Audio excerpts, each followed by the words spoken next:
Hey everybody, welcome to another episode of Dialogue to Destiny. Man, today we're gonna talk. No, I'm playing. Let me stop. You can introduce it, man. Go I ahead. can see this cat go beak. Nah, man. You Camera, come on, I'm doing one of these. I mean, you want to do it? Go ahead, man. Oh man, I got the disclaimer in the beginning. All right. Every show. All right. Well, let's go ahead and get it started. Thanks for tuning in to another episode of Dialogue to Destiny. Our goal is to engage in discussions that lead to personal and systematic change. These conversations can broach subjects that some may find offensive. It is not the intent of Dialogue to Destiny to in any way offend.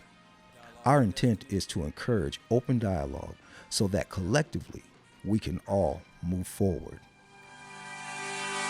We've been down for way too long, but now they saying we're equal. Then I'm the one that's wrong for trying to wake up all my people. Speaking facts about the system, how the wicked is ruling. But now the lights is on, it's time for us to do the schooling. Tell the whole truth, salute, this knowledge is heaven sent. Politicking in a cipher, breaking bread with my constituents. We melanated and all hated. Let's just keep it real, sharing from the mind. Hey, everybody. Welcome to another episode of Dialogue to Destiny. Today, we're going to discuss the issue of colorism. And just to define what I believe colorism is, it's an issue that I feel has been plaguing the black community, especially when it's pertaining to the issue of light skin versus dark skin. You know, there's things that that we deal with that I think I'd like to address today on our podcast. We're joined by Brandon again, my nephew. And we got my boy Steve over here, the co-host on the show. And we're going to just discuss some things that that growing up, you know, and in the black community, I've always felt have kind of divided us as a group. So if I could I'm going to have Brandon go ahead and start it off and kind of give us a little bit of what you understand of the issue. I'll probably say in our community, that's like one of our biggest issues, divisive issues is, we draw too many different, we make these differences in ourselves and then we allow that to hold us back from actually uniting. And that's something, you know, like you said, our whole family is lighter skin. So that's something I've dealt with since being a kid for sure. And, it's something that we definitely need to tackle as a community to actually be able to move forward and just unite. What's your take on it, Steve? My mom is light skinned. Okay. And my father was dark skinned, and out of my aunts and uncles, 6 are light skinned and 6 are dark. Grandma was dark and grandpa was light skinned. So have I heard, am I blind to this conversation? No, not by any means am I blind to it. I think it is a shame that it's something that has impacted us for so many generations, so many scores of years, that it's still prevalent to this day. A lot of it stemming from, let's go back to its origin, going back to slavery, where your lighter skinned slaves, more times than not, you know, the plantation owner's child gets to work a little bit closer to the home. Their work is a little more domesticated. Okay, the darker skinned person, which the darker the skin, the less trust apparently that they've had, or what has been said to me, would have the more manual labor out in the field. And of course, you can understand when you're working in the field, man, there's quotas. It's a lot to get done. So there's a lot of more harsher treatment, not fair treatment, but harsher treatment in order for crops to come in, where the plantation owner, probably child or lighter skinned person, is closer to the house. I'm getting a few more scraps to eat. You can see where that might cause a contention between the two groups that should be one. That's true. You know, my thing is how it is, a feeling for me is how it has perpetuated itself from generation to generation. Let's just go back, let's say just 100 years, when we had the brown bag clubs. And myself at my age, at 55, almost 56 years old, being able to go into one. in New Orleans, still have them, that shocks me. That we would cleave what little we have into portions, pieces, and segments, man, when we know that when we're all in is how we're going to gain our win. I hope I'm making sense. Yeah. How have we let this affect us to this depth for this long, and we're still buying into it and not correcting it? See, that's the baffling thing with me, because whether we're light skinned or dark skinned, everybody outside of this sees us as black. Why can't we see ourselves as one? Yes. I mean, going back to what you were talking about as far as, on the plantation, do you believe that from like the white perspective, do you believe that that light-skinned black people today still have some sort of privilege or advantage or, easier path going forward?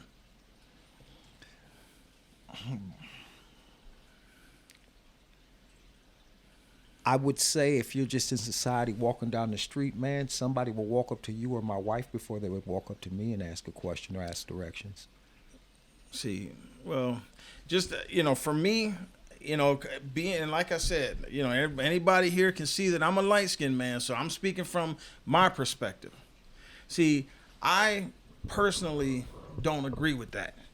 Okay. And the reason I don't agree with it is because I think if you're a dark-skinned black man that's presenting yourself in a way that makes you approachable, somebody's gonna approach you the same way they would approach me, or because if I'm a light-skinned man and I'm presenting myself in an unapproachable manner, and you're a dark-skinned man, you're presenting yourself in a way that is approachable, I'm assuming that most people would say would go to you. I don't think that what I'm saying is I don't necessarily think someone approaching you it has a lot to do with the tone of your skin. I think it has to do with the way that you're coming across and presenting yourself. Now, I mean, no. Hey, man, that's just my perspective, bro. Okay, perspectives ain't right or wrong. They just that's right. That's all it is, man. I mean, like I said, I'll be honest, man, I have not walked in a dark man's shoes. I mean, I am what I am, but I also think that I have a unique perspective on things too. Because when I see people like Colin Kaepernick, the first one is to step up and jeopardize his multi-million-dollar career to speak on issues regarding the black community and us dying at the hands of police officers. His perspective is different than a lot of dark people's perspective, because what a lot of people don't understand is growing up, I grew up with a white mother, okay? My mom was white, dad is black. So I had a white family.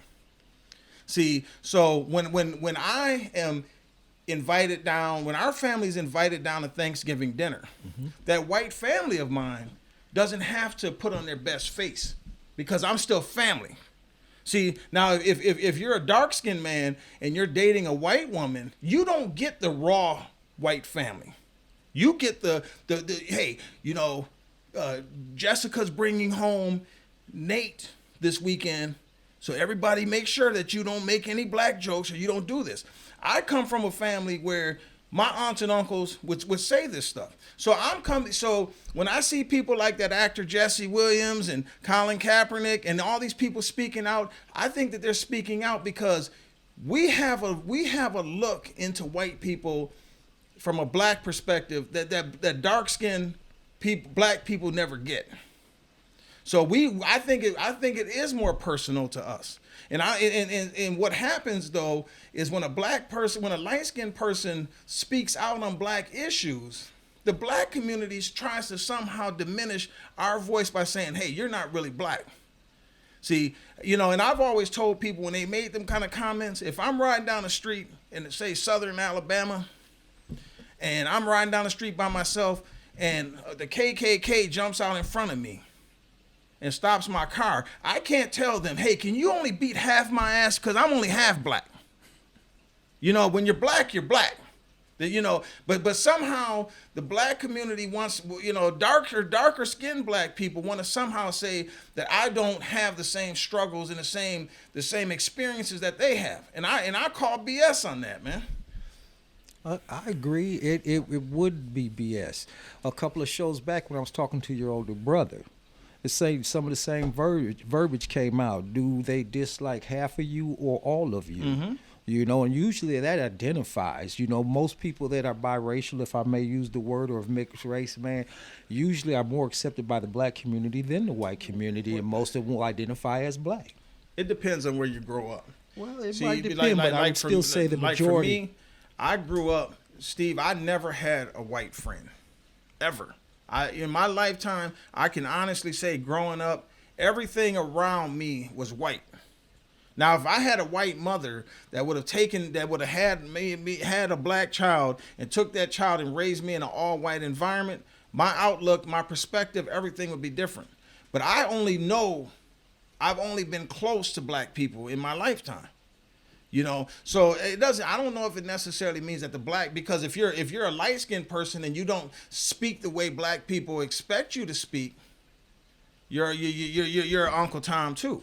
You know, and that's not necessarily tied to a person's skin tone, because even a dark-skinned person that doesn't speak the way that they expect you to speak is considered an Uncle Tom. Clarence Thomas. What do you got to say, Brandon? Yeah, I mean, I agree. I think just being a lighter tone, I mean, you deal with the same that you said about you know, how white people might feel about a darker skinned person. I feel like you deal with that from people in your own community. Like, you know, I played basketball since I was a kid, and I mean, whenever you're as light as I am, like, you have to deal with things. It's almost like people are trying to like take out their frustrations or something on people that are lighter, and you know, you get that a lot in like I said, sports, basketball, school. So you know, it might be easier for us to deal with more accepting white people. I feel like are more accepting of lighter skinned people, but at the same time, I feel like, you know, darker skinned people, it's harder to deal with darker skinned people sometimes, just because it's like you run around with a stigma, you know, of like you're light skinned, so you know you could pass as white, or you're accepted, so you know, so we're gonna mistreat you type of thing, almost like a stepchild, you know, type of syndrome, you know what I mean? And you know, it's hard because you have to fight that your whole life, you know what I mean? And then, like you said, you turn around and, you know, a lot of the people that really going hard right now, you know, like a Colin Kaepernick, I do see people saying that, like, why is he's light skinned, he's accepted, why is he going so hard? And it's like, you're not seeing the bigger picture. Yeah. You know, he's using this platform, and you know, I don't know. I even heard like darker skinned people say that, like, you light skinned dudes seem you're more militant. Like, why are you guys so militant? Why do you? And it's frustrating. Well, I just going back to my youth and growing up, because my youngest uncle, was my grandmother's foster child, and he was biracial. And some of the insight I got from him is like I mentioned once before, sometimes it's rougher on me than it is on you, because I'm the taboo product. I'm the product of the interracial marriage. So sometimes it is rougher on this situation from me. I think sometimes the light-skinned young man becomes more militant because he feels he's put into a situation where my blackness is validated. Yep. You know, I have to validate my blackness. No, you just have to validate your manhood. You know what I'm saying? That's what you have to do. That's what you validate. Sometimes when I worry about a young man trying to validate himself through a color, he's going to try to reach the pinnacle of stereotype, which is a low ground, not a high ground. Right. You know, I'm going to live down to the stereotype instead of up to my potential. Right. You know what I'm saying? So I think that becomes the animosity, right there. Just trying to prove my black is black enough, and I'm unapologetically black. And sometimes it can be overdone. I say it in this manner here: when you sign people that are Caucasian descent, European descent, and they try to manifest themselves into the black community, they do it in such a wrong, hurtful, and degrading way. What's up, man? Woo, woo, woo. They have this change of tone, change of dialect, and it's not appealing. I don't like it, and it doesn't look good on you. It's not genuine. Right. So anybody who's outside of their scope trying to live up to a stereotype or down to a stereotype, man, is a person that I'm probably going to be away from. It's all about who your persona is, who I want to be, what type of love I emit, that type of thing. Those are the things that are more important to me.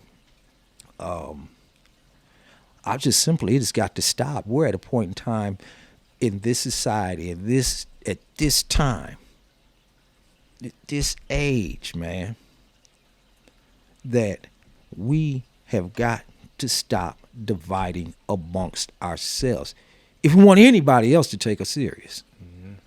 When we stop the infighting, people will want to come in and help. Hey, I have a suggestion. Right now, you're not getting along amongst yourself, so why would I get in the middle of that fight? I have love in my heart, but I don't really have no skin in that game. Right. So while you guys keep fighting about light and dark and not moving forward, I'm just going to step aside and keep moving forward with my agenda. And when you get it right, then I'm more likely to help. Light, dark, black, white, Hispanic, Asian. Then that's the community coming together. But it's hard for us to be brought up in that community when we're fighting each other. We're competing with one another. You and I are competing for the nothingness at the end of the road because we haven't together created something to go for. Yeah. Well, going back to what Brandon was saying, where, you almost feel like you're, like, as a person that see, I never really considered myself or called myself mixed or biracial or anything. I always told people I'm a black man that happens to have a white mom. That's a choice that my parents made to create children that are what society calls biracial. But just to give you a little bit of history, like as far as like. Because I believe as a light-skinned black person, we're stuck in the middle. When I used to play basketball up at the park at the community center growing up, look at Larry Bird.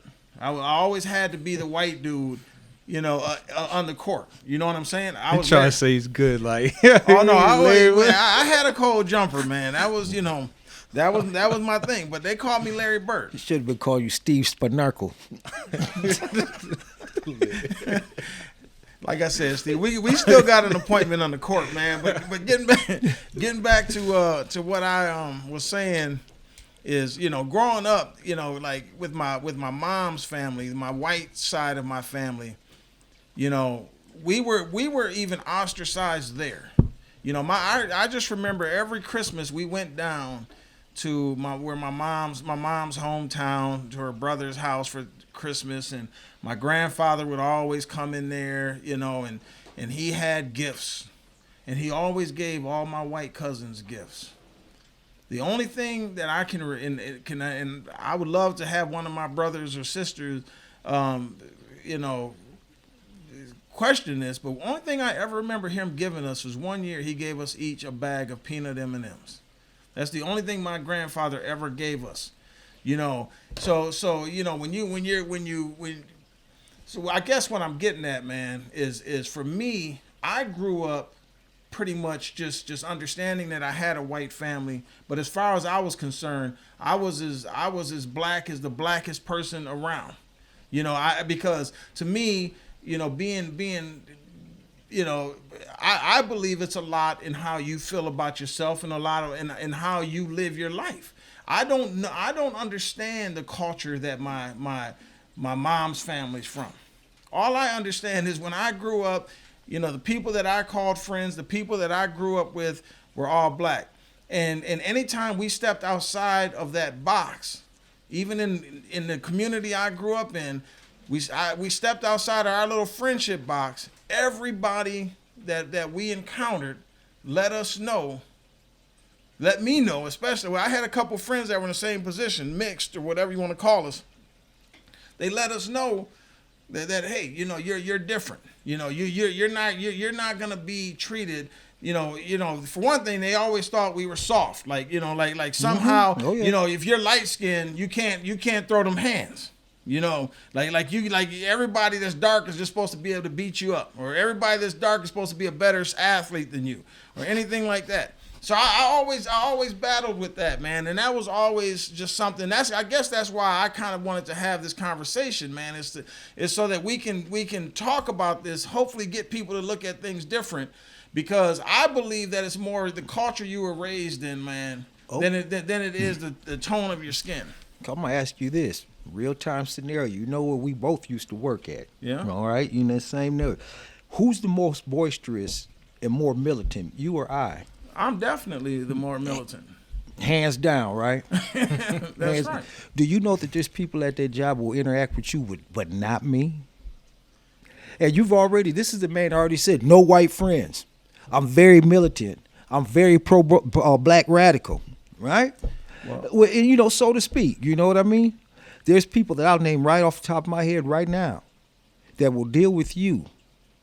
But it won't have nothing to do with me. And I don't consider myself a bad person, Of course you're not. intimidating person.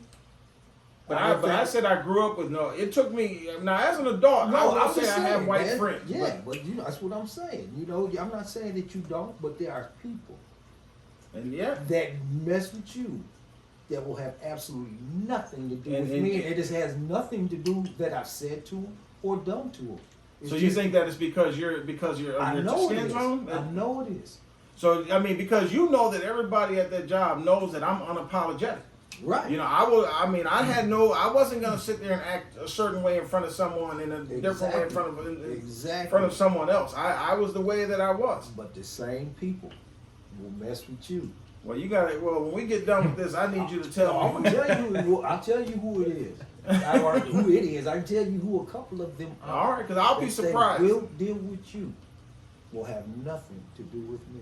See, but I can say the same thing, Steve, because there are people down at the job that were darker skinned that before they even knew who I was, he ain't nothing but a white boy. Dack ain't, Dack is a he's a sellout. I've heard that people came back and told me that people had said that about me. But I think once they got to know me and got to talk to me, they realized, no, he definitely ain't that. So one half of the group, once they got to know you, should have got closer. That other half should have ran, right? That's right. No, they shouldn't have run. But because the thing is, Steve, is I've learned as I've gotten older, man. I want to be inclusive of everybody. I don't care who you are, what race you are. If you're a friend to me, I'm gonna be a friend to you. Now growing up where I grew up, like I said, man, I didn't have all of my friends and all of my enemies were black. You know what I'm saying? I mean, there was no in between. I didn't have any white friends and very few white enemies. So it just seems like that's the dynamic. Is like you said, Steve, like somebody white would rather talk to somebody lighter skinned. But it's the same. Somebody dark skinned seems like they would be more apt to talk to somebody white. It feels like light skin gets overlooked. It's almost like a flip dynamic. You know what I mean? And it's frustrating, man. It's real frustrating. Yeah. Well, I'm weird. Yeah, I'm gonna say I'm weird. I'm a different kind of sort. So I'll be honest with that. But I have everybody, not everybody, but every race that they feel comfortable. Those that choose to feel comfortable, those that reach out. I mean, Steve ain't a bad dude. Steve would take you out to lunch and feed you too. He'll bring food in. That's just who I am by nature. I don't care who you are, whether I know you or not. Right. If I have and share, and you want some here, I'll share with you. But some people haven't bother to even be close enough to find out who Steve is. They've already decided who I am based on how dark I am. Based on how dark I am. Here's the thing that I find really impactful as far as pain. I work downtown, Minneapolis.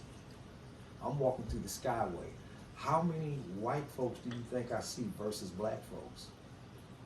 Very few. All right. Okay, with this being said, the majority of the white folks, if I'm walking through the Skyway and I look at them, we make eye contact, nod heads, man, we speak. We'll acknowledge each other's presence. Not all of them. Some of them know they wish I wasn't even breathing.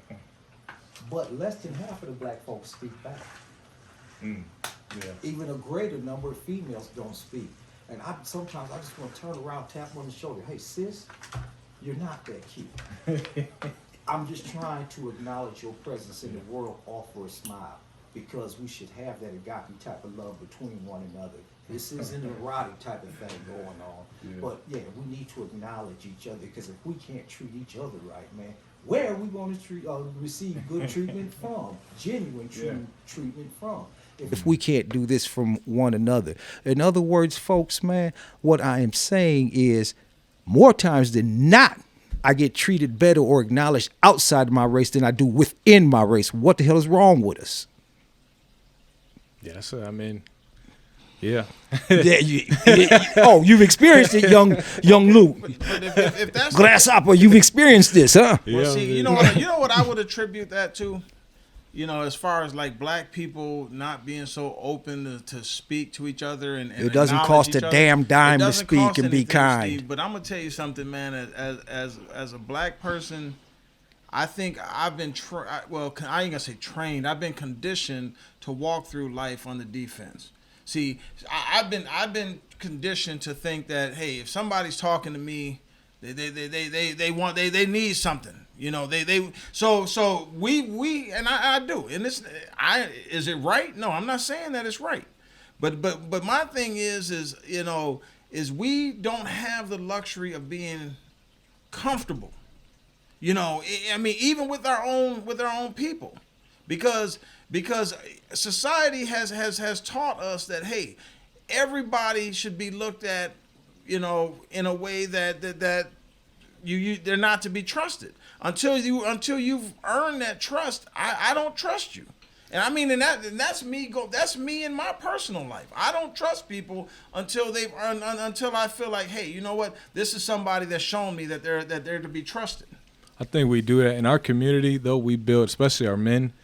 We build our men up, our kids up to be to not be soft, to not show emotions, to not, you know, like. We don't even tell our sons like we love them and give them hugs, you know, give them attention. So it's like you just grow up tough. And it's like if I see another dude walking down the street, like we might look at each other and say, what's up? Or you're just going to look at each other. And that's like we're like numb to just to love. It comes down to love to me. Mm-hmm. You know, like around the time of the protest, I was over there by Target. And this was like the craziest thing. Like some dude was riding his bike. He was probably like in his 40s maybe, you know, darker skinned dude, and you know, he just said, you know, peace, brother, I love you. You know what I'm saying? And I didn't know the dude. Man, that right. Like, I'm not gonna lie, like I got a little choked up because it's like you don't see a black dude just be like I love you. You know what I'm saying? Like I don't even, you know, it's hard to even tell a brother or cousin that. You know what I'm saying? Like, yo, I love you. Like you don't hear that. So I think our community, especially for our men, like we need that because man, we just walking around hating each other. Like, I don't even know you, and I already have a problem with you. Like, walk up, why? Just walk up, you look at each other, man, and it's like two dogs in a pit. Yeah. Looking at each other, man. Like, just such a simple statement, man. Just like, it just is like eases you. It makes you put your walls down. You know, like, you know, I love you too. You know what I'm saying? We don't know each other, but know, it's genuine love. Right, exactly. Yeah. And I throw people off using that word intentionally. Yeah. I've tried to do that over the past 2 or 3 years, man. When's the last time I kissed my son, my youngest son this year, my oldest son within the last year? Pull him down, man. I don't care how big you are, how tall you are. I pull you down, man. I get you right there, man. I love you, son. Yeah. Ooh, I love you. Yeah. And they know that. And, you know, We don't talk on the phone. Yeah. You know, female and male, my kids. I tell them, love you. Yeah. Love you both. Love what you're doing. Don't like this, but I love you. You know. I want to have that connection with my kids in order to make that correction. That's all in the house, you know. Like you said, you grow up with not hearing "I love you," and then you start to nitpick little stupid stuff when you get older. Like, you're lighter than me. Like, I don't love anybody, so I'm definitely, I'm gonna take this out on you. You know? It's just we gotta fix it. We gotta put love back into our community because it's we hurting need it. us. It's missing us, man. Yeah. We're creatures, especially a race, that we cannot operate properly without a decent amount of love. We are creatures of community, communes, tribes. Yeah. That's where we come up from. Where two men go out, and they feed 20. These three go over here and farm and feed 40. So everything that we've always went out and done, we've brought it back in-house to make sure everybody had something. That comes from a spiritual place. It had something. I go out and get something now, I'm watching you to make sure you don't get one doggone crumb. See, that's not, your mindset is unhealthy at that point.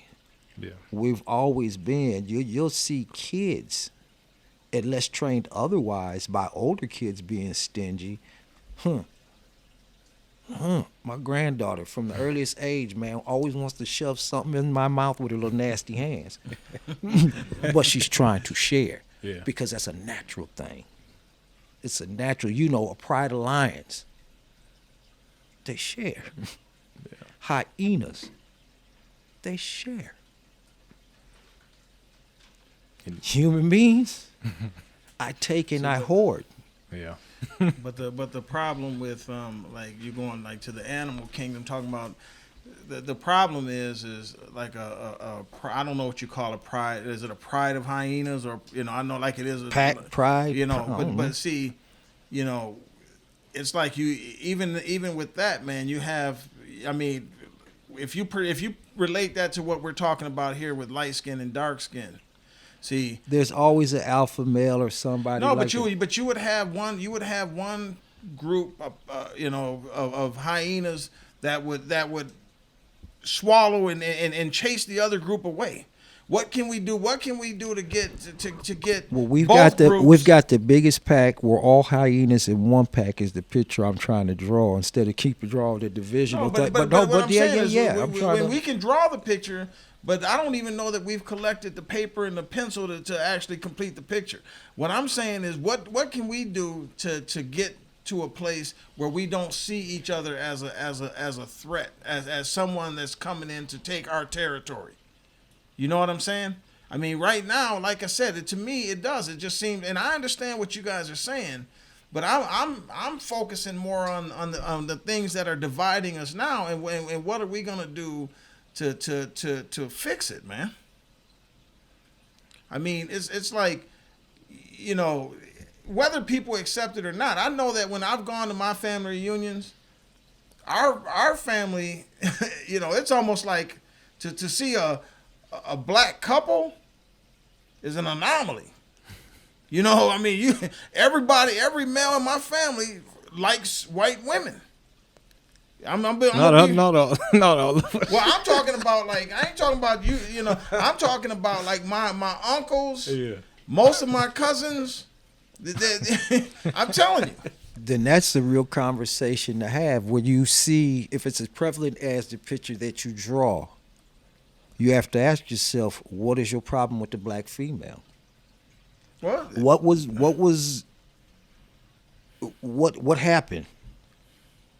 To where? Or do you think that it could be a subconscious thing that hey, I don't want dark-skinned kids? I mean, I've heard people say that.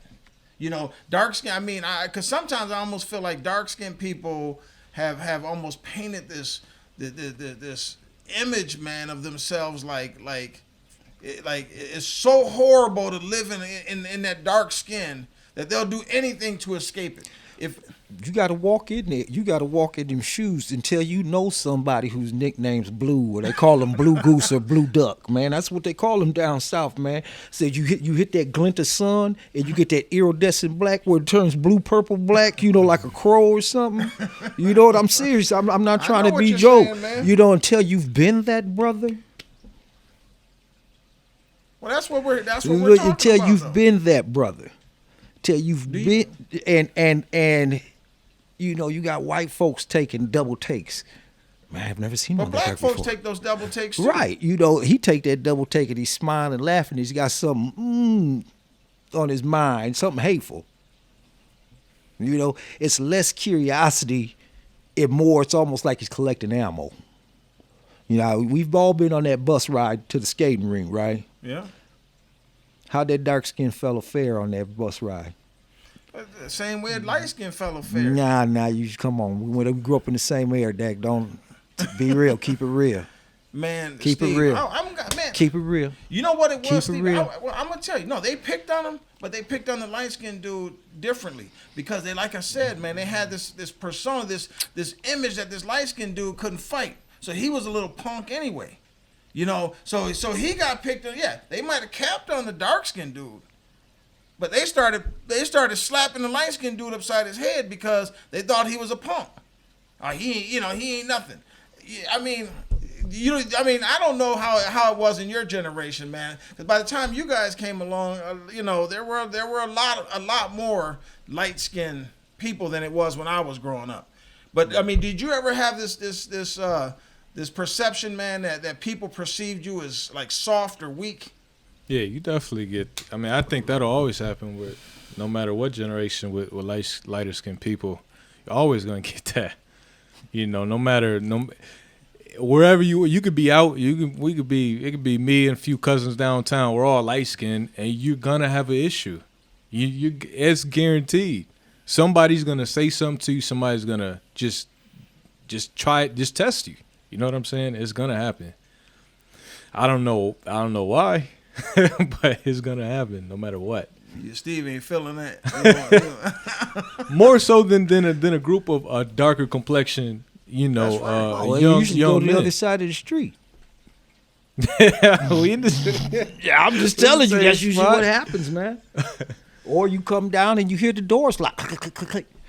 True You story. don't think let me ask you this, man. Like if a police officer pulls you over and pulls me over, do you think that they're gonna like be harder on you than they are on me? I think they're gonna be harder on you than me, Why? cause I got sense. Ask my wife. She right over So there. you just like, Mr. Officer. Hey, ask her how many times. So you turn into a Hold white on, boy as soon as an officer. I really don't want to put this on there, man. But if you know what I mean, how many times I've been pulled over, man? I'm like, yes, sir. No, sir. Do you know why I pulled you over? Mm-hmm. You do? Why did I pull you over? Well, I was getting on the freeway and I was trying to jet out in front of dude and I kept moving. I'm gonna give you a warning and stuff. See, when you like same thing I told my wife, when you sit up there and play dumb, they'll hand you a paper reminder. But if you tell the truth and fall on So yourself, how do you think I react if a police officer pulled me over, man? well, if I know your disposition, how vocal. I mean, we already established this conversation. Who's more militant? Who's more wordy? Who's going to do woo woo woo? We've already established that, right? And these are agreements that you've already made. Yeah. Okay. I know why you pulled me over. You're going to start stating your opinion, and you're going to let him know that how bold you are. I think it's unfair. I wasn't doing nothing, so you're going to establish your points. Well, I'm going to answer his questions. I'll tell you how it is with me, Steve. Is if I know that I did something wrong, I'm gonna handle myself the same way that you handle yourself. I'm gonna say, yeah, officer, yeah, I'm sorry, I did. I ran that red light, and it was my fault. And you usually don't get no ticket, do you? Well, it depends. I have gotten to, but if I know that I'm targeted. That's a different story. If I know that you're pulling me over because of some BS that you're trying to just you're trying to check the IDs of everybody in the car with me and stuff. Because I had one of my other nephews in the car with me one time. We were out in Brooklyn Park, and the police officer pulls me over, and another officer goes to the passenger side and asks my nephew for his ID. I said, "Don't give him your ID." I said he ain't gonna ask a white boy to give him his ID if he gets pulled over as a passenger in the car. Why do you think that why do you think we're supposed to be subject to something that other people aren't subject to? So I am militant, but if you're justified and I did something wrong, I'm more than willing to accept that, man. I will always accept that. True story. Me, of all people, we're down here walking around little JW store that was downtown in the IDS on the second floor. They following us through here, and it's like as much as I come through here, my stepfather, man, presses your clothes for you. The lady in the back of his shop does alterations for you guys. Now you got this new little punk-ass security guard follow me around through the store and stuff, man, trying to see if I'm stealing stuff. Well, I made sure he had something to do. Catching the thief wasn't wonderful. Picking up all them damn clothes off the floor was. That's right. You want some work to do? Here, follow this. Excuse me. I think this is how they got those new racks where they got the little balls on them so everything doesn't just slide off. Because remember, it was one straight rack, and they was lucky if it still had the end cap on them. Pick that up, fool. Yeah. Well, what you got to say to add to that, Brandon? I'm trying to think of what the original. What we on originally for that? Well, we were. I had asked Steve if he thinks that, as a black person, getting pulled over by, not a black person, because I think we're all black, but I'm talking a darker skinned person getting pulled over by a cop. Does he feel like it's that the cop treats him differently than he would somebody like me and you? I almost feel like in this type of situation. I feel like a darker skinned person would have to go into like a yes sir, no sir, more than because I'm militant too. So if they pull me over and I feel like I've done nothing wrong, then I'm gonna let you know that, and I don't know if I wouldn't accredit that to being lighter skinned, but I would just accredit that to I'm gonna let you know. I don't know why. I feel like I could be wrong, but I feel like a lot more darker skinned people would take the position of yes sir, no sir, because maybe there is more fear there of retaliation or something like that. I can't speak on that, but just I know for me, if I'm not wrong, then I'm gonna say something. Mm-hmm. Well, if I'm not. One thing I've seen really impactful in those situations that holds a lot of weight, besides skin tone, I think it's where your address is. Once they see your ID, if they pick you out from one neighborhood, light skin or dark skin, you might get mistreated or treated differently. Like where I got pulled over one time with a car full of dope, and this cop saw that my address at the time was in Eden Prairie, and he was pretty much like, "Get out of here! You probably don't even belong down here anyways." Yeah. Whereas I know for a fact if I was from that neighborhood, it'd been a different story. Oh, I say something too. A story from one of my cousins. It was him and his brother were in the car, and I think he said they were over northeast or something like that. And the cop, they got pulled over. I don't think it was for any real reason. The cop literally comes, and they're both light skinned, comes and asks them, "Are you guys over here to buy drugs? Like you guys over here?" It don't matter if you're dark or light skinned. Like you're gonna get harassed. You know what I mean? And we deal with the same issues. So it's frustrating when we divide ourselves and we're dealing with the same trauma. You know what I mean? And then we're putting trauma on top of each other. Of all the police beatings that you've seen, were they light skinned men or dark skinned? Oh, they were mixed up. That's it. Were the both? There have been some light ones too. Okay. That dude that just got killed down in Kenosha, he was pretty light. He got shot in back. Or shot. I said these beatings. See, he got shot because there was a weapon thing in there. How many of these beatings where they just straight get out, man, and go buck wild, where they got the batons going and stuff, man, and they want to really beat down the gorilla from the mist, okay? Is that a light-skinned dude that gets beat down like that and kicked around, or is it a dark-skinned dude? Well, I guess, yeah, well, you're probably right, but what I'm saying, though, Steve, is, now don't get me wrong, you see, because people will I'm hear get you what wrong. I hear what I'm Get you about wrong to is say, kind of fun. be trying to twist my words. Now, if you're somebody that And believe me, I'm gonna make it clear to everyone. I'm not an advocate of police at all. You know, I don't like the police. I don't like police. But you know, you have to know what led up to those guys getting beat down, right?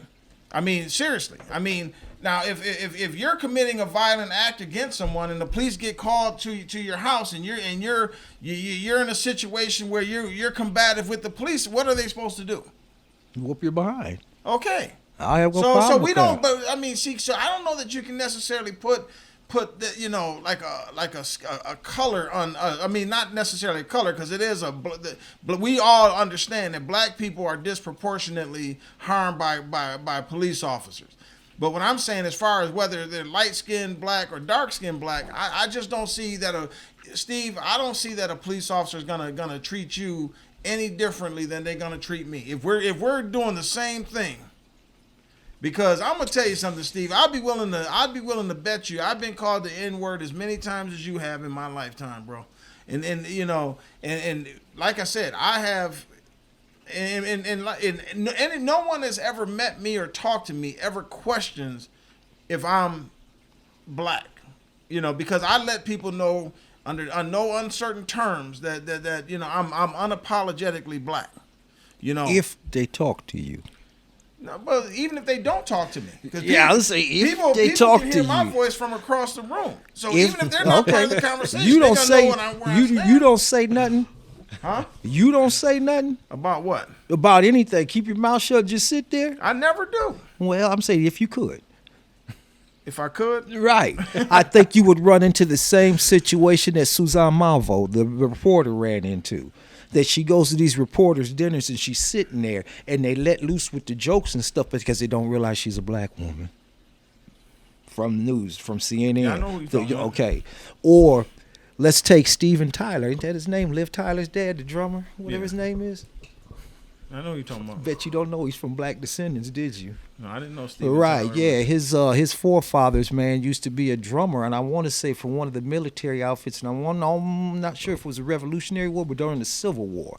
And then his pit, you know, was light enough to pass that he passed over in, and he was a drummer too, part of the drum corps, and they moved over into Ohio, if I'm not mistaken. Yeah, he is descendant. Him and Liv are descendants of black folks, but they had one that could pass. So now let me put it like this way: how many of the light-skinned people, not worrying about light or dark, just passed and went and jumped in, got in? Well, and there's quite a few of them like that. Of course. I got two folk in my family that if they wanted to jump ship, could have been gone. Well, I know that I don't have that. You know, I know for me personally, I ain't passing for nothing. You know. If you would just be quiet. Shh. No.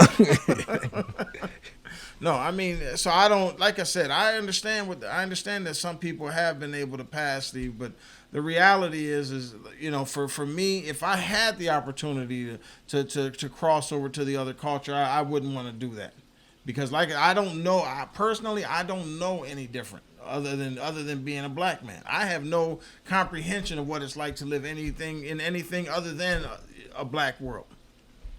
You know, and I want to feel comfortable being who I am and not being criticized, telling me that I'm out of zone because I'm speaking on issues that I feel involve me. I put it like this: have I ever done that? You have not. No. Okay. And I give you just as much crap as I'd give anybody, black or white, don't I? It won't let off the gas, right? That's right. Love you, man. And it is not right. dependent on what color you are, man. It's about the relationship, the quality, state, and condition of the friendship. See, and that is what's always been important to me. I don't care how dark you are. You can be albino. I don't care. But if we have a relationship where we can respect each other, Jones and Josh, and, you know, kind of bust little caps at each other every now and then, I'm cool with that. Because that means the relationship is healthy enough that it can stand those strains. You know what I mean? And that is the most important thing to me. which will take me back to that thing I said about the UN. You know, my mom always said my house looked like the UN because of the menagerie of people I kept around my house. And as those were genuine friendships, have those numbers. Now, these are friendships from 30, 40 plus years ago. I have most of those numbers in my phone. Now, we ain't going to talk but about a minute or two because I work for the phone company. We ain't going to be on the phone no long time, but I'm going to say, hey, how you doing? Woo, love you, man. Peace. Gone. Out.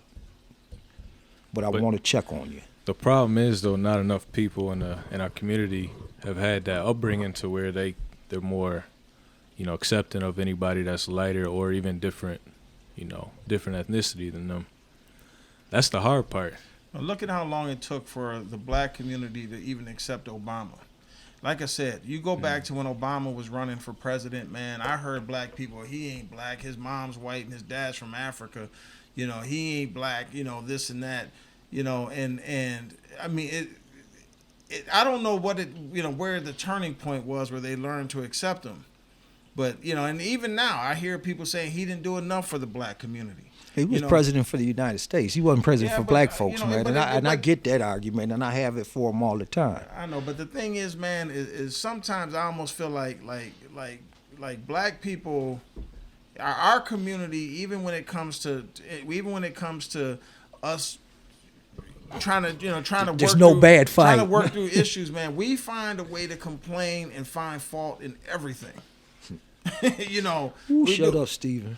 No, we do. I mean, and I know you don't like that word "we." No, I'm just saying because I get what you're saying, man, and I'm so on board with that. With what you're saying here is some of the other things that you add "we" to. But what you saying right here, yeah, I can get with that one. I buy in. Yeah. No, I agree. Yeah, because even like when you look at the just our history and leaders, very prominent leaders. I'm not trying to make it a color thing, but a lot of our prominent leaders were lighter skinned, and it's like, it goes back to what you're saying. Why is that? Why are we more willing to stand up and say, like, we're not going for this? You look at, Huey Newton, Angela Davis, Malcolm X, like, and the list Frederick goes Douglass. on. Yeah. Louis Further Farrakhan. back. Yeah. Even the lighter, why? Why is that? Booker T. Yeah. Yeah. Booker T. Is it because, like you said, we feel like we have to validate, or is it something on darker skinned people that they feel they don't have a voice? I don't know. Well, you got to look at who's going to be who's likely to get an ear lent to them, and this goes back to what I was saying in the beginning. They're going to be more comfortable talking to you. Well, they are comfortable talking to why? I'm gonna answer. You said why are most of our leaders light skinned? Yeah. Because somebody's more willing to lend them an ear. Have you watched Now, Obama's documentaries, man? Harriet where Tubman, he talks about Harriet Tubman had to do what she had to do. One of our black leaders, who was willing to lend her an ear? Who? No one. That's why he had not even black folks. He said, I saved 1,000. I could have saved 10,000 more if the fools would have knew they were slaves, right? They wouldn't even want to lend to her ear, their ear to her. Right. So as the darker the person becomes, man, even Martin Luther King couldn't get an ear lent until the kids came in. Still tried to ignore him. He ain't talking about nothing. Got the FBI sending letters, man, kill yourself, man. Well, I don't think it was they listened to the lighter skin. I mean, they wouldn't listen to Huey Newton or Malcolm X. They were trying to villainize him, but I think they were on the stage, and when they first wanted to hear what was saying, now they eventually, this is what you're talking about, boom, boom, boom, boom. But they had to put somebody up there who got the ear before them, when the darker skinned cats were out there trying to establish things. I mean, I get what you're saying. They were out there getting. I mean, they were out there getting the Stokely small Carmichaels, and they were out there. But once they got up in front of the stage, they got a mic, and it became a prominent thing. I don't. Even Eldridge Cleaver's wife. But Steve, if you look at the most successful black people in this country today, none of them are light skinned. Oprah's not light skinned. Michael Jordan, so that to me, now you don't think Oprah Winfrey has this is a dark skinned woman that has found her way into every suburban white home in the country. You know, white wives, these white suburban wives at home every day watching Oprah Winfrey. Okay, so to me that dispels what it is you're saying. I mean, you know, if you approach it, Malcolm X was able to gravitate and pull more people to him because of his delivery and the way that he was able to put his message out there. It had nothing to do with the man's skin tone, man. It had to do with the fact that he was a better speaker. You know what? I think you're absolutely right, and you could even add, let's say, Michael Jordan, Oprah Winfrey. Let me see who else you can add. Jay-Z. Yeah, Jay-Z. P. Diddy. All of those. P. Diddy. You know what? What? They were dark green, and that's the only damn thing that mattered. No. Yeah.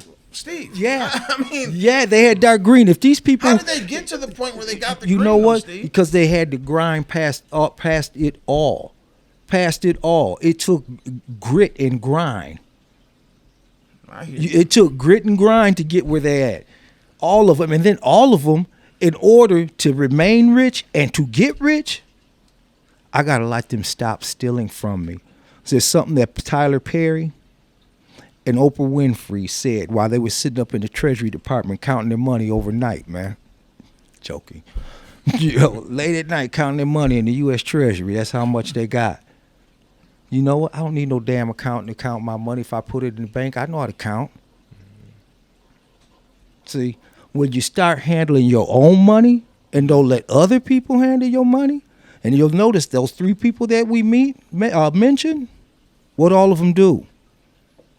Got rid of the overhead. See, all the other people before that, the athletes, entertainers, the Muhammad Ali's, the Frasers, the Joe Lewises. Come on, let's keep going. How many more the other actors you want to talk about? Or TV personalities. They left here broke. Why? They believed in somebody else more than self. Well, And usually, that's and always you been a know how problem they in our really community. got ripped off? Because they didn't want nobody as dark as me and lighter than you. So at what point is a person black enough, man? You know what? You know when somebody's black enough or light enough is? When we start individually hating our damn selves and love collectively. Well, And until we do that, until I say this Black Life Matters, I can't expect anybody else to give a shit about this black life. Till I can show that to you, well, that goes back there's to what I no was saying reason. earlier. There's no reason for anybody else to believe Before it. we started recording, man, we have some accountability within our own community. Definitely. Man. And we have to stop thinking that it's everybody else's, responsibility to fix our ills. Exactly. You know. But our thing is, we've been sick so long, we don't even know we have an ailment. Well, but like I said earlier, and that you didn't agree with, man, is we spend too much time letting people that want to hold us back, dictate our narrative, man. I believe that. No. That's not what I disagreed with, because I'm all about, I wouldn't be here talking about dialogue to destiny if I didn't want us to come sit down at the table and have the dialogue that changes our trajectory for our future. See, if I could talk to a young man now, I can give him a faster start and put him on his trajectory sooner so he can hit his height and goal, his plateau sooner. See, and so instead of trying to launch at 35, 40, this brother can start launching at 20, 25. See, that's what I'm here, to let him live vicariously through my mistakes, man, so he doesn't have to come back and restart, come back and reset. See, I can give you a 10, 15, 20-year head start if you sit down and talk to me, if you sit down and listen to me. My thing was, all right, allow them to tell our story. And I'm talking about the segment of knuckleheads within the black race. You know that's what we were talking about. That's exactly what we were All talking right, about. let's get it right. Let's keep it right. All right. I feel like though that's the biggest thing holding us back, man. Is just not loving each other, and like you said, the colorism that we have within our own community, like that's the biggest thing, because it's so divisive. Yeah. I mean, now just imagine where we could be. I'm If telling for you. one thing, if we believed in each other, I mean, see, Brandon is part of my family, and he knows how we've tried to start this family thing, and for so many years, man, just put energy and time, and it just I mean, I always am looking for ways to improve. Whether it's just improve my small circle or improve the country as a whole.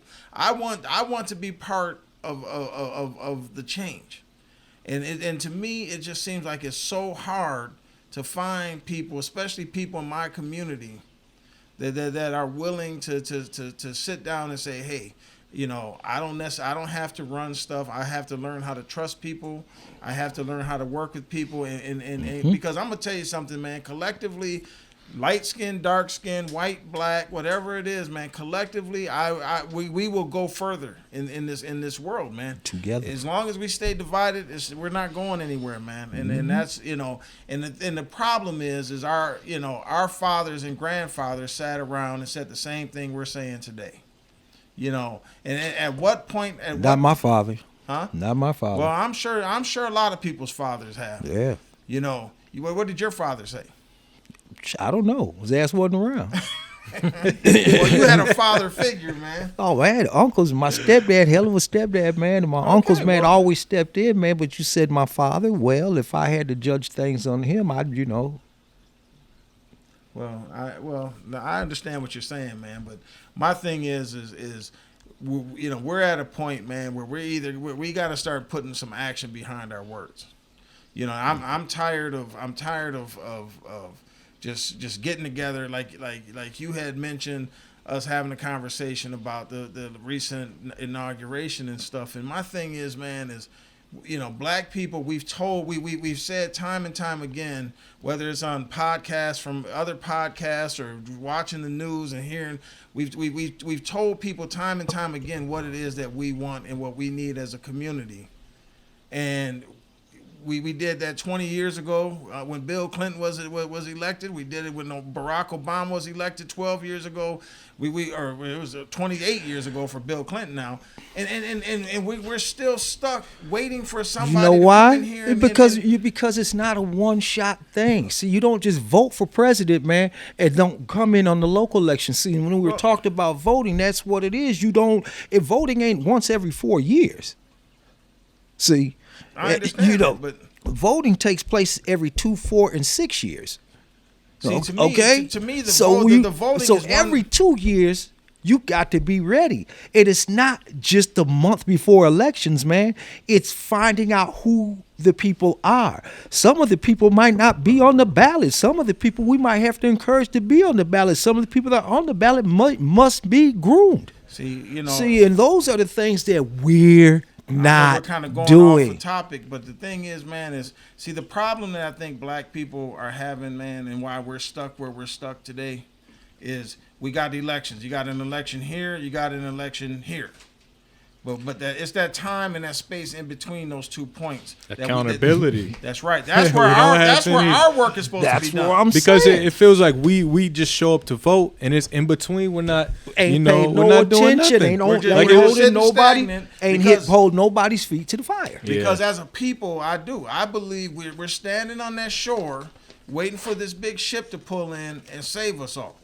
And instead of us collaborating, putting our minds together, building our own ship. Okay, let's just talk about what went over on the north when Randy. I'm just going to use first names. When he was trying to make a difference in the community, what did the black community do? Talk about him. Ron Edwards, talk about him. Who else is for the black community? Any of the preachers that try to step up, talk about them. I'm just trying to figure out which one are we going to support. That's what I'm saying. When are we going to pick out what we But support? you saying as far as you want the church to lead? No, I'm just saying anytime. Yeah. You know 'Cause what? Leadership can come from the church. Do I think it's all on the church's responsibility? No. See, just like everybody wants to put everything on the pastor, see, the community is just like a church. It's a body. Yeah. See, in all functioning parts. See, so that's who I put it. That's who I put it on. Is not all the body parts coming together to make things go forward. But anytime we get somebody who wants to step up, like we have a gentleman right now that has a problem speaking, man, got valid points, but everybody talks about his stuttering. See, they talk about the superficial, the things that are nothing, but the man's got good ideas. So are we going to make fun of him or get behind him? Yeah, I mean, are we going to help support that cat? I got a real problem with like the north side churches, man, when it comes to issues, because every time somebody's shot or killed or they're doing Reactive. a candlelight vigil, Reactive. here goes not The to same throw one. them out there. Here goes Shiloh Temple pastors come in and preach and preach After the fact. Yeah, preaching peace, and we need to do this. Don't react, do this, and they disappear. Then it's back to nothing. And you might be the biggest church in North Minneapolis. But see, What my are y'all thing- doing other than talking? I hope my ministry, my discipleship, my missionary work is a proactive thing. That's what I try to do, is be proactive. I want to talk to you while you're standing on your feet, living and breathing. I don't want to come and put Mylar balloons and Hennessy bottles around a white chalk line. Yeah. You know what I mean? A bunch of teddy bears. We 'Cause know we know what the look looks like. Yeah. Up and down Olsen. 'Cause I'll tell you, Plymouth, like- everywhere you go, you know Yeah. where somebody. Oh, I didn't nobody saw. I missed this on the news. Yeah. But I know what happened here. Because when Jamar Clark was murdered over off Plymouth, and people were, man, we were in front of the police station. Here come the pastors talking about go home, do it. It's like, no, you got to go home. Because You right should've now been here people earlier. are exactly. See, but you know, Yeah, the people are reality- too mad right now. I think that, to be honest with you, I think that the city be offering them churches, hey man, you get these people to go home. Yeah, they probably do. Well, We'll give you a $10,000. Just like I tell you, Yeah, I see, wouldn't doubt it. unfortunately, that's how a lot of our black leaders are picked nationally. Yeah. News media says here. What do you have to say? What's the church name over north? Okay, I remember that church name. So we keep going back. Talk. Oh, we have a black leader for the community. It's always who- Reverend. Well, you're too afraid to interact with anybody else. They figure the pastor got a little collar right here, man. He got to act somewhat nice, you know. And they don't want to hear him. They only want to hear him really preach and pray anyway. Oh, they're so spiritual, but you know what I'm saying. But usually, the media defines who our leadership is because they give them the mic. They give them the well. Who else do they know to go to? Well, that's our problem. Okay, Steve. all As a right. That's community, what we have got to to define do. Our leaders. We have to define Okay. our leaders, And I'm as down far with as that. I'm concerned, why can't we all be leaders? Why does there have We to should be somebody if we're part of the elevated to a body. leadership role when we can all? I'm a person that believes, you know, that we should all rise to the top. I think you have to have a leader though. You have to have an organizer. You don't necessarily need. I think you need a leader because you just need like you said, the face of a movement. You have to have that. You know, like I'll use like around Jamar Clark with Black Lives Matter when they were real prominent, a lot of monthly meetings. I was going to all those meetings and it's chaos. Because you have so many people that want to be that leader. person that it's just now we're spinning in place. You Now know what we're I mean? fighting amongst each other where we're supposed to be getting business done. Exactly. We're stagnant See, one here, thing- pulling one each thing other I've always back, had and a nobody problem being with when it pushed comes to forward. We ain't got protests and behind stuff like nobody. that, all these Yeah. is I just feel like there's always an ulterior motive from these people that organize all these protests. They just want to get their face on TV, get in front of the mic, put their message out there, you know. So I never attend these protests and rallies and stuff because of that. Because for me, I just don't trust that people have good intentions. I believe everybody is in it for themselves. But how we gonna move forward then? You know, we at some point we gotta move trust. Forward. See, what I think what we do is we build up small clusters and groups of people. Nobody has to necessarily be listed as a leader. Now we need people that organize stuff. We need people that when you have a meeting or something, you have to leadership. have somebody that says, "Hey, you know what? You know this. We're just like my brother Dwayne. He's good at getting people pointed back into a certain position and kind of running and organizing things. But the whole concept of a leader. And don't get me wrong, there are very qualified people out here, man, that can definitely lead. But I believe that's why we're stuck, man. We're no further along as far as a community. Now, there may have been laws and stuff that have changed that have made things different for us. But as far as our internal community, we're probably further apart than we were in the '60s during the civil rights. I agree. Because we've been waiting for another Martin Luther King. Well, no, the problem is there's been plenty, but we just don't want to trust them, or we want to say we don't want to. Give me a name of somebody, Brandon, a prominent person that you know of that could have been elevated as the next Martin Luther King. From Minnesota, or are you talking about worldwide? I mean, you have a lot of YouTube scholars that could have been, but you know what happens? You have somebody, and this is just an example. You have somebody like Umar Johnson, right? Yes. Who wanted to build a school, who wanted to elevate black children, and then you have 1,000 YouTube channels tearing this man down because he's not what they. I've seen. See, I was listening to what Umar Johnson said. The man's got a lot of good points, but then I see a video of him cussing somebody out, saying "MF for this, punk D." But see that, but this is the difference. Man, I'm gonna tell you, you can say a million things right, and then you lose, and you lose everything when you put out a video like that. But that's what's tough about 2021 is everything's recorded. You don't think Martin Luther King was saying crazy stuff, but nope, it wasn't recorded. He was the leaders back then were almost at like a mythical level. They didn't get on Facebook Live, and you only heard them when they spoke at for you have events. To be conscious of of that thing. Yeah, no, you do. So my thing is, man, and see, the thing is even it's like young militant people like yourself. You think that a leader has to be someone that's pushing a militant agenda. I don't necessarily think that the black community is going to move forward the way we needed to move forward if everything that we base our agenda on is militant. Is hey, we're by any means necessary. Even though I got that up here with Malcolm X. The reality is, man, is why can't we find a common ground and try to just find our niche and our place in this country and be the best people we can be. I mean, we're divided. We're dividing ourselves by something stupid as skin color. Yeah. But why do we need to always come at everything in a combative, ready to go to war type mode? I mean, is that the kind of? I mean, that's true. Yeah, because that's how I look at stuff, and that's how that people I talk to. Yeah, but it feels like people are tired. It's a sense. Everybody's at a sense of urgency right now because things have gone undone for so long that everybody thinks the 3 or 4 ideals out there. Everybody thinks that ideal is number one, as opposed to getting collectively behind something. See, it's the competition for the ideal that they think is best, man. Instead of saying, sit down, you know what? I think mine is better, but I'm going to help you get yours off the ground. Maybe we'll work on mine second or third. See, nobody has the forethought or the appetite for waiting. See, but look at let's use Black Lives Matter, right? Think about how many people, I mean, I don't know how y'all feel about Black Lives Matter. A lot of black people hate it.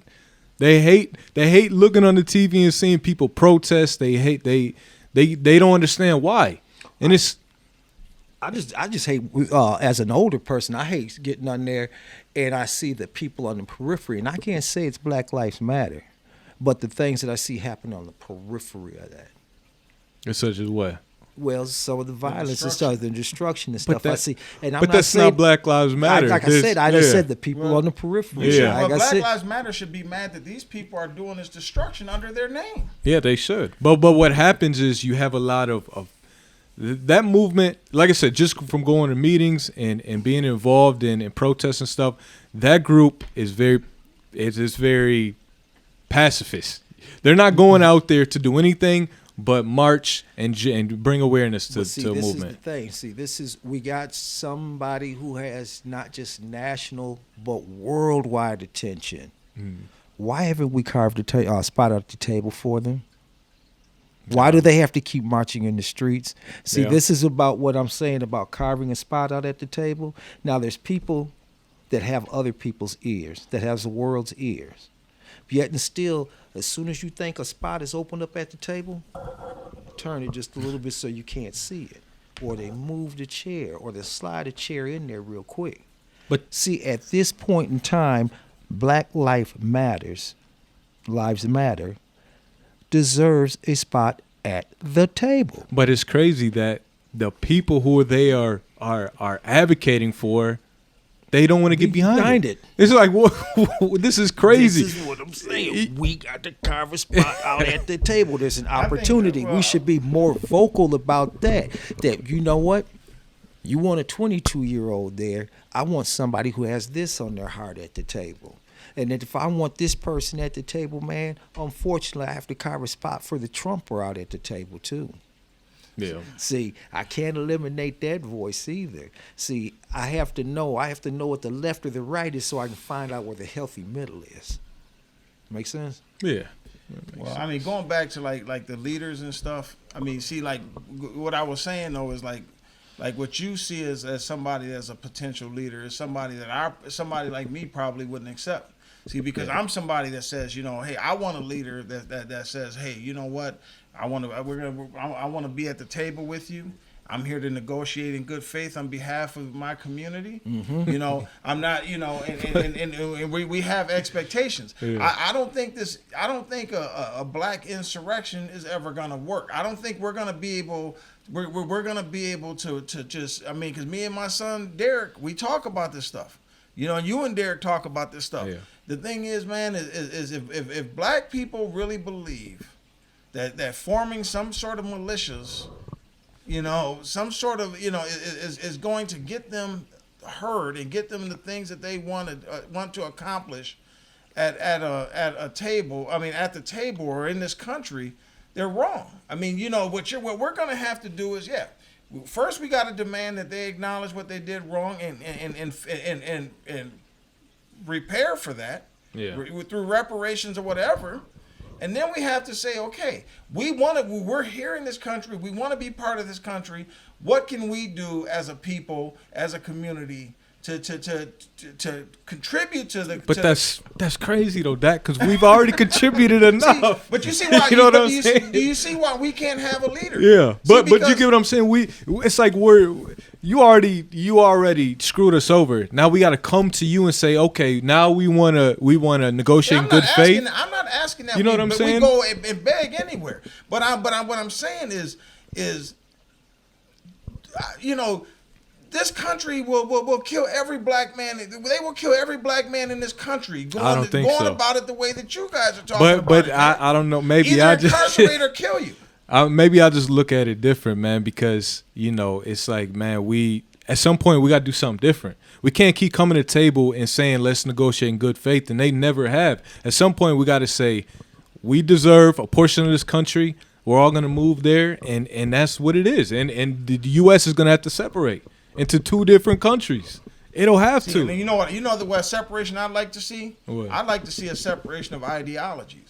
I would like. No, I'm not. I would like yeah. to see a liberal and a conservative. Well, I'm not saying it would be open borders. You know, you could still travel in and out, but you know, once you cross this border, that this is ran by minority. Man, I'm telling you, now we could turn around and we could say, hey, now let's build this pipeline to Africa. Now we open trade here. We're open trade to Mexico. It would be a thriving country. It would be thriving. But you know what? There's too many black people that are scared to step outside the comfort zone. Like that. I'm definitely not scared to step out. But I just can't even see how that could be a possibility, man. You know. What do you think, Steve? I don't believe that it'll work for any good. I mean, why? Not in the long run. It's just not gonna happen. What do you do with the people? What do you do with the people, Brandon, that don't want to put skin in the game, but that want to be part of your country, want to be there? because you're gonna have people that are just there to extract and to take advantage of the resources in the system and not put anything. How do you? Because when you say that you want to separate, that means what you're saying is, hey, the United States government owes us nothing, and we owe the United States government nothing. So you got to be self-sufficient, man. But at that point, black people bring so much to the U.S. as far as entertainment, sports, music. We build our own three right there. We're already 35. We're already in the black. Of the money to We're already in the black. It was that quick. All we do is separate that. White people aren't gonna watch an all-white NBA. You know what I'm saying? Boom. That's the NBA brings in billions of dollars a year. That's how they got it started. It started with an all-white NBA. Yeah, but the owners are all white still. That has never changed. But all the talent is black. So we're gonna have to have another podcast. Yeah, that's got to be a whole. We're gonna definitely have a podcast because I thought of a way that this country could separate, but it's but I don't necessarily believe that the way that you guys think it could work, it'll never work. Because like I said, this for one thing, the United States ain't giving up no land. Derek Bell, Faces at the Bottom of the Well. I've seen that. I read that. Read it. It's good. Afro-Atlantica's a chapter. Read it. Yeah, I read that in college, man. But that's the thing. They're not gonna. You're right. They're not gonna give it up. But that. So you're gonna take it, huh?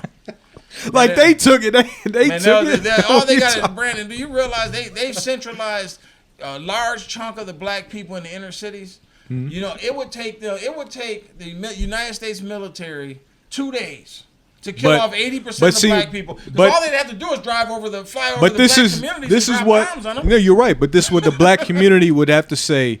We have our independence. Now we're gonna turn around and go.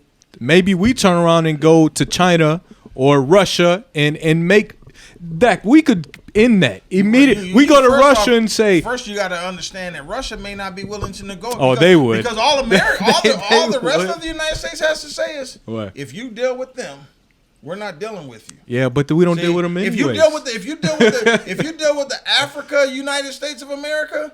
Yeah. We're cutting off all trade, and you know what?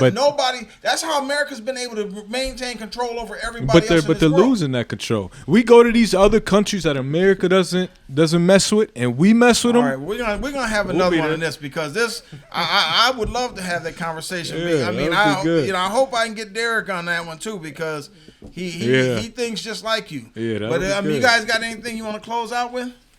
That's it. Yeah, I would just say, like, man, as black people, we gotta start loving each. Just tell somebody you love them, man, because that's the only way I feel like we're gonna get past like colorism and just strife in our own community, man. We gotta start to love each other. You know what? If everybody from this podcast to the next, 1 week apart, man, if everybody takes the initiative to attempt to say I love you to another person, man, throughout every day next week. Everybody will have said it. Everybody will have heard it. Yeah, I like that. All right. Well, that's going to conclude another episode of Dialogue to Destiny. Again, we appreciate your time and watching and following us. If you like what we talk about, like I always tell you, please subscribe to our page and like us. And submit topics. Yep, submit topics as well, because we're willing to talk about literally anything. That's what Steve and I have been doing for years. We try to invite new people on to get different perspectives on these topics as well. So we appreciate your time, but that will conclude this episode. Thank you. To my Caucasian friends, you're more than welcome. Come over here and argue. You have a point of view too. We do not have to agree, and I still love you. That's good. Dack thought he was Larry Bird, man. What? Oh, that's what they.